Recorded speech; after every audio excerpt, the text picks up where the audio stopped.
So ಇವತ್ತಿಂದು ದೇವನಹಳ್ಳಿಯಿಂದ ನಮ್ಮ ಇಟ್ನಾಳು ಗ್ರಾಮದಿಂದ just 2 kilometre ಇಲ್ಲ 3 ಕಿಲೋಮೀಟ್ರ್ ದೂರ ಆಗುತ್ತೆ. ಸೊ ರೆಸ್ಕ್ಯೂ ಕಾಲ್ ಬಂದಿದೆ, ಹೋಗ್ತಾ ಇದ್ದೀವಿ. ಇದು ಬಂದುಬಿಟ್ಟು ಇಟ್ನಾಳು ದಾಟಿ ಇಲ್ಲಿಂದ ಜಸ್ಟ್ 4 ಕಿಲೋಮೀಟರ್ಸ್ ದೂರ ದೇವನಹಳ್ಳಿ ಅಂತ. ಸೊ ಯಾವುದೋ ಪೈಪಲ್ಲಿ ಕುಂತಿದೆ ಅಂತೆ ಹಾವು. ಸೊ ಔಟ್ರೆಲ್ಲ ಹೋಗ್ತಾ ಇದ್ದೀವಿ ರೆಸ್ಕ್ಯೂ ಮಾಡೋಕ್ಕೆ. ಸೊ ಹೋಗಿ ನೋಡೋಣ ಬನ್ನಿ. ಸೊ ಇದೇ ಊರು ಅವ್ರದ್ದು ನೋಡಿ, ಇಲ್ಲಿ ನಿಂತಿದ್ದಾನೆ ಆಲ್ರೆಡಿ ಕಾಯ್ಕಂತ. ಹೋಗಿ ಚೆಕ್ ಮಾಡೋಣ ಯಾವ ಹಾವು ಅಂತ. ನಮ್ಮ ಹುಡುಗರೆಲ್ಲ ಬಂದಿದ್ದಾರೆ, ಭಾಳ ನಾವು ಹೆಲ್ಪ್ ಮಾಡ್ತೀವಿ. ನೋಡೋಣ ಯಾವ ಹಾವು ಅಂತ. ಭಾಳ ಜನ ಬಂದಿದ್ದಾರೆ ಇವತ್ತು.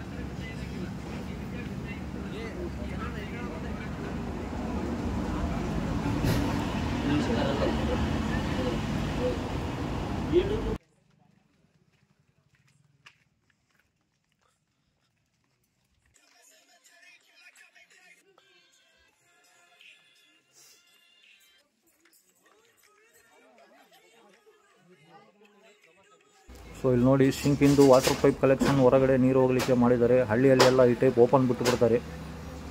ಇದರಲ್ಲಿ ಹಾವು ಇದೆ ಅಂತೆ. ಆ್ಯಕ್ಚುಲಿ ಗೈಸ್ ಹಿಂಗೆಲ್ಲ ಓಪನ್ ಬಿಡಬಾರ್ದು, ಯಾಕಂದರೆ ಒಂದು ಕ್ಯಾಪು ಇಲ್ಲ ಏನಾರು ಹಾಕಬೇಕು ಪೈಪ್ಗೆ. ಸಣ್ಣ ಕಪ್ಪಿ ಇದರಲ್ಲಿ ಹೋತಂದರೆ ಕಪ್ಪಿನ ನೋಡಿ ಈಗ ಹಾವು ಒಳಗೆ ಹೋಗಿದೆ. ಸೊ ಒಳಗಡೆ ಕಾಣ್ತಾ ಇದೆ, ನಿಮ್ಗೆ ಝೂಮ್ ಮಾಡಿ ತೋರಿಸಿದ್ರು ಕಾಣಲ್ಲ, ಅದು ಅಲ್ಲಿ ನಮ್ಮ ಸೈಡ್ ಕಾಣ್ತಾ ಇದೆ. ಸೊ ರೆಸ್ಕ್ಯೂ ಮಾಡಿ ತೋರಿಸ್ತೀನಿ. ಇದು ಹೊರಗೆ ಬರೆಸ್ಬೇಕಂದ್ರೆ ಅಷ್ಟು ಸುಲಭದ ಮಾತಲ್ಲ, ಕಷ್ಟಪಡಬೇಕೀಗ.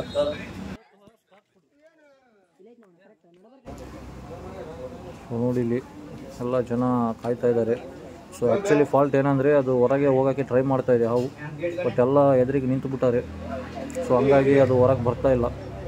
ನೋಡಿ ಇಲ್ಲಿ ಪೈಪಿಂದ ಹೊರಗೆ ಹೋಗೋಕ್ಕೆ ಟ್ರೈ ಮಾಡ್ತಿದೆ ಅದು, ಬಟ್ ಇವರೆಲ್ಲ ಎದುರಿಗೆ ಕಾಯ್ಕೊಂತ ನಿಂತು ಬಿಟ್ಟಾರೆ, ಹಂಗಾಗಿ ಬರ್ತಾಯಿಲ್ಲ. ಸೊ ನಮ್ಮ ಪ್ರಯತ್ನ ನಾವು ಮಾಡೋಣ, ಯಾಕಂದರೆ ಈಗ ಪೈಪ್ ಮುರಿಯೋದು ಬೇಡ. ಅದನ್ನು ತಿವಿದಾಡೋದು ರಾಡು ತೊಗೊಂಡು ಕಡೆಗೆ ತೊಗೊಂಡು ತಿವಿದ್ರೆ ಮತ್ತೆ ಅದಕ್ಕೆ ಇದಾಗುತ್ತೆ. ಹಾಗಾಗಿ ಒಂದು ಪಪ್ಪಿ ಗಿಪ್ಪಿ ಕಟ್ಟಿ ಹೊರಗೆ ಹಾಕಿದರೆ ಬರ್ಬೋದು ಮೋಸ್ಟ್ಲಿ. ಈಗ ಭಾಳ ಮಾಡಿದ್ದೀವಿ ಟ್ರೈ, ಸಕ್ಸಸ್ ಆಗಿದೆ. ಬಟ್ ಇದೊಂದು ಟ್ರೈ ಮಾಡೋಣ.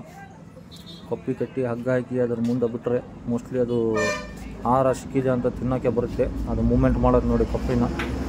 ಸೊ ಹಂಗಾಗಿ ಟ್ರೈ ಮಾಡ್ತೀವಿ.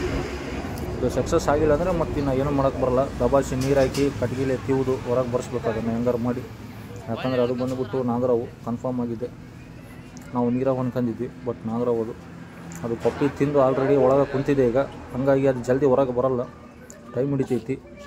ಯಾಕಂದರೆ ನಮ್ಮಂಗೆ ಡೈಜೆಸ್ಟ್ ಆಗಲ್ಲ, ಅವಕ್ಕೆ ಟೈಮ್ ಹಿಡಿಯುತ್ತೆ.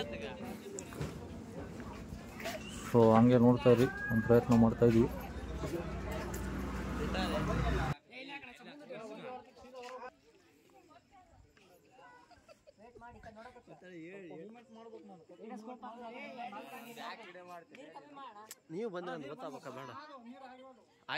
ಸೊ ಭಾಳ ಟ್ರೈ ಮಾಡಿದ್ವಿ, ಹಾವು ಬಂದುಬಿಟ್ಟು ಬರ್ತಾಯಿಲ್ಲ, ಅಲ್ಲೇ ಕುಂತು ನೋಡ್ತಾ ಇದೆ.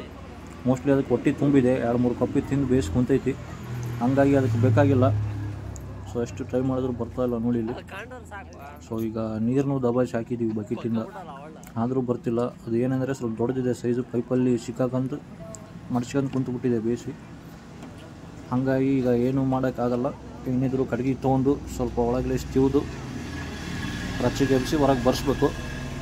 So last attempt, 3rd try ಮಾಡ್ತೀವಿ ಈಗ. ನೋಡೋಣ ಹಂಗಾದ್ರೆ ಸಿಗುತ್ತೇನೋ.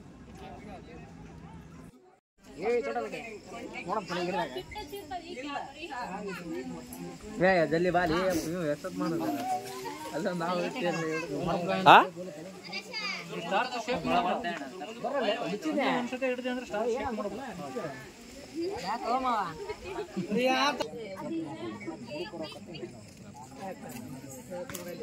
ಬಾಯ್ ಮಾಡ್ಬಿಡ್ತೀವಿ ಮಾತಾಡೋದು ಎಷ್ಟಾರು ಮುಂದೆ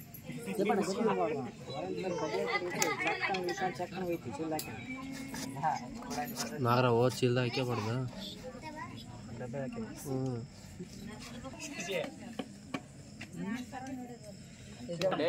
ಗರಮ ಗರಮ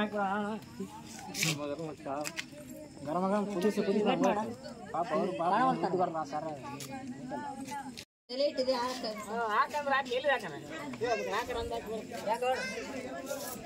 ಅಣ್ಣ ಇಲ್ಲಿ ಒಳಗೆ ಪೈಪಿನ ಏನು ಕೆಲಸ ಇಲ್ಲ ಈಗ. ಸೊ ಮೆಲ್ಲಕ್ಕೆ ಹೊರಗೆ ಬರ್ತಾ ಇದೆ. ಸೊ ಹಂಗೆ ನೋಡಿ ಸಿಕ್ತು ಫೈನಲಿ. ನಾಗರಾವು ಇದೇ ಸೈಜು, ಇದೇ ಹಾವು ನಾಗರಾವು. ಸೊ ಈಗ ಸೈಜ್ ಬಂದ್ಬಿಟ್ಟು ನಿಮ್ಗೆ ತೋರಿಸ್ ನೋಡ್ರಿ ಈಗ ಸೈಜ್. ಇಷ್ಟೊತ್ತು ಜನ ಸೈಲೆಂಟ್ ಇದ್ದರು, ಈಗ ಸಿಕ್ಕ ಕೂಡಲೇ ನೋಡ್ರಿ ಹೆಂಗೆ ಮಾಡ್ತಿದ್ದಾರೆ. ಎಲ್ಲರೂ ಮೊಬೈಲ್ ತೊಗೊಂಡು ವೈರಲ್ಲು ಎಲ್ಲ ಖುಷಿ ಪಟ್ಟಿದ್ದಾರೆ ಭಾಳ. ನೋಡಿ ಈಗ ಎಷ್ಟು ಜನ ಇದ್ದಾರೆ ಅಂತ. ಈ ಊರವರೆಲ್ಲ ಇವರು ಹಳ್ಳಿಯವರು, ಬೇವನಹಳ್ಳಿ ಅಂತ.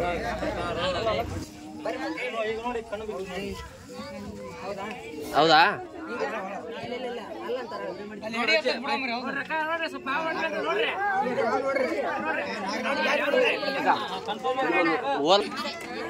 ಅಣ್ಣ ನನಗೆ ಮುಚ್ಚಳ ತೂತಾಗಿ